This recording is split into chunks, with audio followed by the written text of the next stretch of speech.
तो कहानी के शुरू में हमें पहाड़ों के दरमियान बनी एक सुनसान सड़क दिखाई जाती है, जिस पर नेथन नाम का एक आदमी पड़ा था। उसके सामने एक क्रैश हुई कार भी पड़ी थी, जिसे देखकर उसे एहसास हुआ कि उसका एक्सीडेंट हुआ था। लेकिन हैरानी की बात ये थी कि चोट के नाम पर उसके जिस्म पर एक खराश भी नहीं थी। एकदम से उसके सामने एक डेनियल नाम का आदमी आया, जिसके बाइक से टकरा कर ही उसका एक्सीडेंट हुआ था।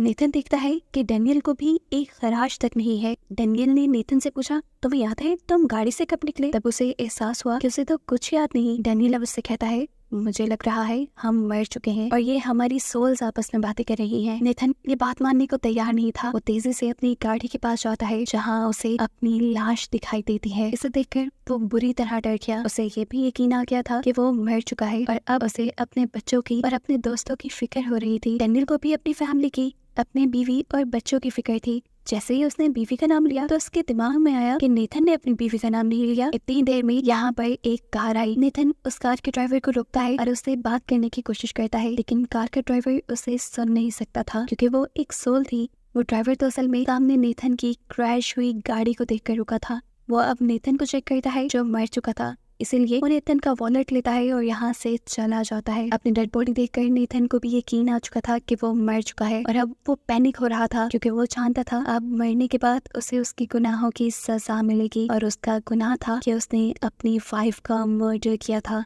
इससे पहले कि वो कुछ और बोल पाता, एकदम से डेनियल को कुछ म्यूजिक की आवाजें आने लगी। पीछे मुड़कर उसने देखा तो वहाँ एक सफेद दरवाजा खुल चुका था और इनके ऊपर अब बर्फबारी भी हो रही थी। डेनियल को तो उस दरवाजे से निकलने वाली म्यूजिक की आवाज आ रही थी, लेकिन हमें पता चला कि नेथन को ऐसी कोई आवाज सुनाई नहीं दे रही। अब ये लोग यही बातें कर रहे थे कि एकदम से उनके पीछे एक लाल रंग का दरवाजा खुला, जिसके अंदर से चीखने और चिल्लाने की आवाजें आ रही थी और ये आवाजें सिर्फ नेथन सुन पा रहा था। अब इन दोनों ने सोचा कि ये सफेद दरवाजा जन्नत का हो सकता है, जबकि वो लाल वाला दरवाजा हेल का है। और क्योंकि हेल से निकले हुए दरवाजे की आवाज़ें नेथन सुन पा रहा था, तो इसका मतलब नेथन हेल में जाने वाला था और उसे उसकी वाइफ के मर्डर की सजा मिलने वाली थी। जबकि डेनियल को सफेद दरवाजे में से आवाजें आ रही थी, इसीलिए डेनियल जाने वाला था हेवन में। पैनिक हो गए। नेथन डेनियल से कहता है, मैंने उसका मर्डर नहीं किया, मैंने तो उसकी मदद की थी। वो बीमार थी, अपनी बीमारी में तड़पती थी, मैंने तो बस उसकी तड़प खत्म की। डेनियल उसकी बातों पे ज्यादा ध्यान नहीं देता और खुद हेवन के दरवाजे की तरफ बढ़ जाता है। उसको हेवन के दरवाजे की तरफ बढ़ता देख नेथन उसे धक्का देकर दूर फेंक देता है और खुद उस दरवाजे के अंदर जाने की कोशिश करता है, लेकिन कोई फायदा नहीं, क्योंकि उस दरवाजे ने नेथन को एक्सेप्ट नहीं किया। ये देखकर डेनियल उससे कहता है, तुम्हें एक अच्छे इंसान की तरह बिहेव करना चाहिए, तभी तुम्हारे लिए कि हेवन का दरवाजा खुलेगा। उसके बाद मानते हुए नेथन कन्फेस करता है कि माफ करना, मैंने तुम्हारी बाइक को जानबूझकर नहीं धक्का दिया था। डेनियल अब उसके गले लगता है और बताता है कि इसमें सारी गलती तुम्हारी नहीं, असल में मेरा भी ध्यान भटका हुआ था सामने रोड पे चलने वाली बच्ची को देखकर। ये कहकर वो खुद हेवन की दरवाजे के अंदर चला जाता है। लेकिन हैरानकुन बात ये थी कि वो दरवाजा पार करके भी इसी दुनिया में घूम रहा था। अब यही उन्हें वो बच्ची नजर आती है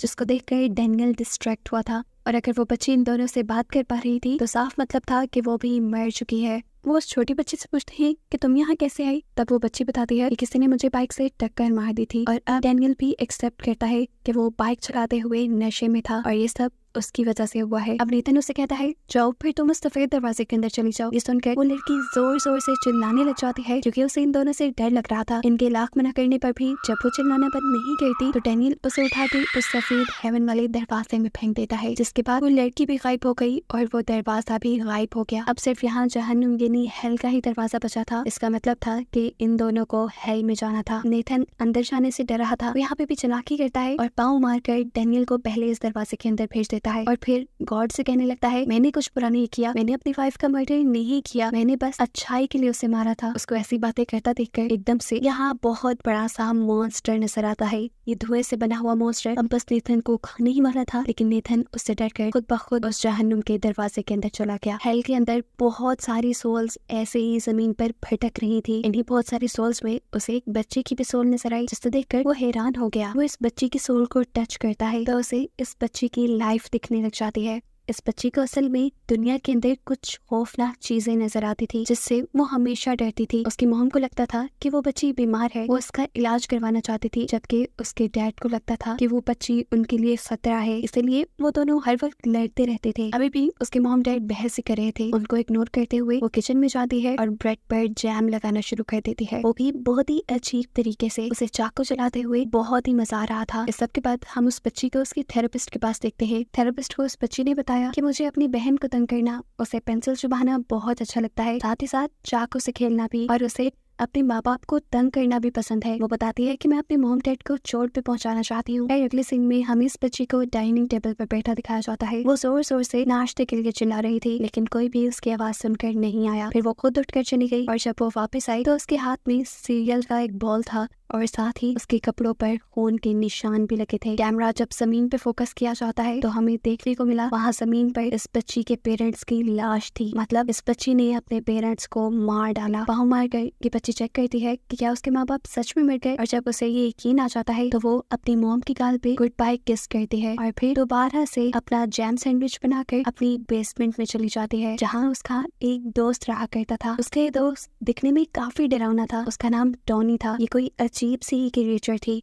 अब क्योंकि उसके माँ बाप मर गए थे तो वो बड़ी आसानी से टॉनी को ऊपर ला सकती थी। वो टॉनी को ऊपर ले आती है, जहाँ टॉनी आकर बहुत ज्यादा खुश होता है क्योंकि उसने सूरज और बाहर की दुनिया पहली मर्तबा देखी थी। वो खुद टॉनी को नहलाती है और अपने डैड के कपड़े देकर तैयार कर देती है। फिर ये दोनों नाश्ता करते हैं। उसके बाद टॉनी उसकी मदद करता है उसके पेरेंट्स की लाशें ठिकाने लगाने में, लेकिन अपने पेरेंट्स के जाने से पहले वो उनको कुछ दिखाना चाहती थी। वो यहाँ अपनी इमेजिनेशन में एक थिएटर शो क्रिएट कर लेती है। वो टॉनी को सबके सामने लेकर आती है। उसने मुजरिमों जैसे कपड़े पहने हुए थे। वो अपनी ऑडियंस को बताती है कि टॉनी एक किलर है और इसे इसके किए की सजा मिलनी चाहिए। टॉनी यहाँ सबसे कहता है, नहीं मैंने कुछ नहीं किया, मैं तो हमेशा अपने गार में रहता था। लेकिन यहाँ जीन ये बच्ची सबसे कहती है, नहीं इसी ने मारा है मेरे माँ बाप को। तो फिर बताओ इसकी क्या सजा मिलनी चाहिए? उसे फांसी पे लटका दे या ऐसे ही जेल में डाल दे? जिसके बाद जीन अपनी ही इमेजिनेशन भी उसे फांसी देकर मार देती है। असल में ऐसा यहाँ कुछ भी नहीं हो रहा था। टॉनी अभी भी जीन की मदद कर रहा था उसके पेरेंट्स की डेड बॉडी को ठिकाने लगाने में,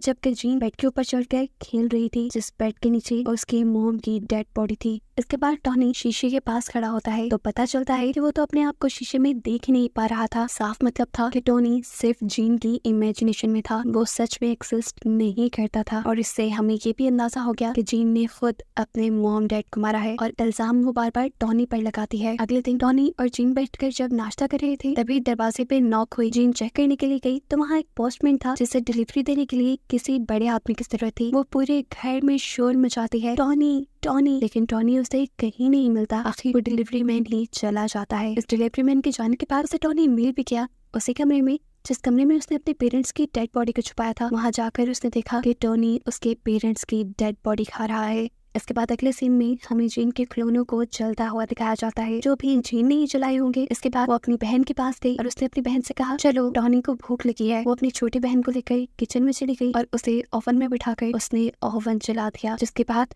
वो पूरे घर में खुशी से झूमने लगी और पीछे से उसकी बहन मर गई। सीन कट होकर यही से दोबारा हेल में जाता है, जहाँ नेथन अब ये सब देखकर बहुत ज्यादा उदास हो चुका था। उसे बुरा लग रहा था, इसीलिए वो अपने पीछे पड़ी हुई 2 डेड बॉडीज के ऊपर से कपड़ा उठाता है। ये 2 डेड बॉडीज माँ बेटे की है। इनको टच करते ही नेथन इनकी कहानी देखने लगा। हम देखते हैं उसकी मॉम को जो चाय बनाते हुए एकदम से रोने लगी। फिर वो चाय लेकर अपनी टेबल पे आती है और चिल्ला चिल्ला कर अपनी बेटी को बुलाती है। एकदम से उसकी नजर टेबल पे गई जहाँ फोन का एक कतरा पड़ा हुआ था और वो जम चुका था। उसने उस कतरे को नील से खुरचा और वो दोबारा रोने लगी। इस सब के बाद वो अपनी बेटी के रूम में जाते हैं। वहाँ बाथरूम में उसकी बेटी की लाश थी और उसके बिहेवियर से ऐसा लग रहा था जैसे उसे इस लाश के बारे में पता हो। वो उसे टब से बाहर निकालती है और फिर किसी डॉल की तरह घसीटते हुए वो उसे कपड़े पहना कर डाइनिंग टेबल पर ले आती है। उसके आगे नाश्ता रखती है और उससे कहती है, अच्छा सॉरी अब उठ भी जाओ, मुझे पता है कि स्कूल तुम्हें बिल्कुल पसंद नहीं, अब मैं तुम्हें स्कूल बिल्कुल नहीं भेजूंगी। अगर आज सब कुछ ठीक होता तो हम दोनों वेकेशन पे होते। सीन से कट होकर हमें एक दिन पीछे का सीन दिखाया जाता है, जहाँ ये लड़की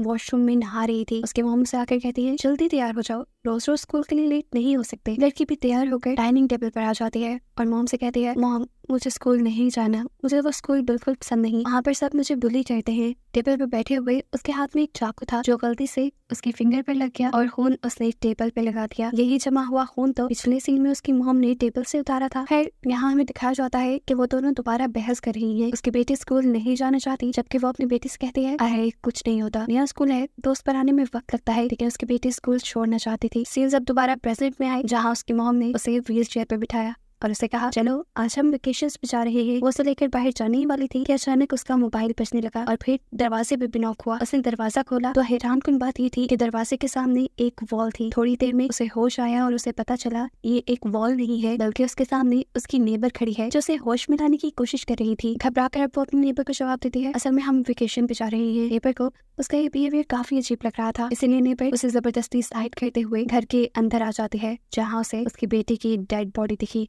और सीन्स दोबारा एक दिन पीछे शिफ्ट हो गए, जहाँ हमें दिखाया गया कि 4 लोग मिलकर इस लड़की को बहुत ही बुरे तरीके से बुली कर रहे थे। वो जबरदस्ती उसे वॉशरूम से बाहर निकालते हैं और उसे घुटनों के बल बिठाकर उससे अपने जूते चटवाने लग जाते हैं। एक लड़की उसकी वीडियो भी बना रही थी, बस यही बेइज्जती तो वो बर्दाश्त नहीं कर पाई और उसने अपनी जान ले ली। अब प्रेजेंट में उसकी मॉम उसे गाड़ी में बिठाकर कहीं ले जा रही थी। वो गुस्से में उससे कहती है अरे कुछ तो बोलो, मेरे से बात तो करो। लेकिन जब उनकी बेटी उसे कोई जवाब नहीं देती तो वो समझ गई कि उसकी बेटी मर गई है। वो हकीकत को एक्सेप्ट करती है और उसकी आंखें बंद कर देती हैं। वो रो रही थी और इमोशनल होकर उन्होंने ड्राइविंग से अपना कंट्रोल खो दिया और उनकी गाड़ी जाकर एक दरख्त से टकरा गई। थोड़ी देर में फायर फाइटर्स यहाँ पर पहुंचे, उस औरत को कार से बाहर निकाला, लेकिन वो अपनी बेटी को अकेला छोड़कर बाहर नहीं आना चाहती थी। लेकिन फायर फाइटर जबरदस्ती उसे बाहर निकाल लेते हैं और साथ में उसकी बेटी की डेड बॉडी को भी, जिसके बारे में उन्हें लगा कि शायद ये लड़की इस एक्सीडेंट में ही मारी गई है। उसकी सुसाइड का तो इन्हें पता ही नहीं चला। ये सब देखने के बाद नेथन अब बुरी तरह डर चुका था। वो और किसी डेड बॉडी को टच करना नहीं चाहता था, इसीलिए वो पीछे हो गया। और तभी यहाँ पर हेल का गार्ड आ गया, जिसने उसे कहा कि तुम यहाँ अपने बुरे कामों की वजह से हो और अब मैं तुम्हें तुम्हारे बुरे कामों के लिए सजा दूंगा। नेथन उसे समझाने की कोशिश करता है अरे मैंने बुरा काम नहीं किया था, मैंने अच्छा ही काम किया था, मैंने उसे उसके दर्द से आजादी दी थी। तब वो गार्ड उसे जवाब देता है नहीं, जो भी था तुम्हें उसकी जान लेने का हक नहीं था और अब तुम्हें उसकी सजा मिलेगी। वो उसे अंधेरे कमरे में ले जाता है जहाँ पर बहुत सी सोल्स और भी थी। वो कहता है अब तुम्हें यहाँ पर 4000 साल रहना होगा। ये कहकर वो यहाँ से चला गया और नेथन परेशान खड़ा रह गया। उसे समझ नहीं आ रही थी कि वो क्या करे। तभी उसके सामने एक बहुत बड़ी सी सोल आ जाती है जो उसे तंग करना शुरू कर देती है। नेथन उसे कुछ नहीं कह पाता, वो बहुत बड़ी थी। उसने नेथन को उठाकर मारना शुरू कर दिया। उसने नेथन को इतना मारा, इतना मारा, इतना मारा कि वो इस सोल की दुनिया में भी मर गया। ये देखकर डेविल जल्दी से यहाँ आया और उस सोल को डांटने लगा कि तुमने ये क्या कर दिया, तुमने अब उसे असल दुनिया में पहुंचा दिया है। सीन कट होकर हमें हॉस्पिटल में एक बच्चे को दिखाया जाता है जिसके अंदर अब नेथन की सोल आ चुकी थी, यानी उसे दोबारा जिंदगी मिल चुकी थी। और इसी को दिखाते हुए ये कहानी यहाँ खत्म हो जाती है।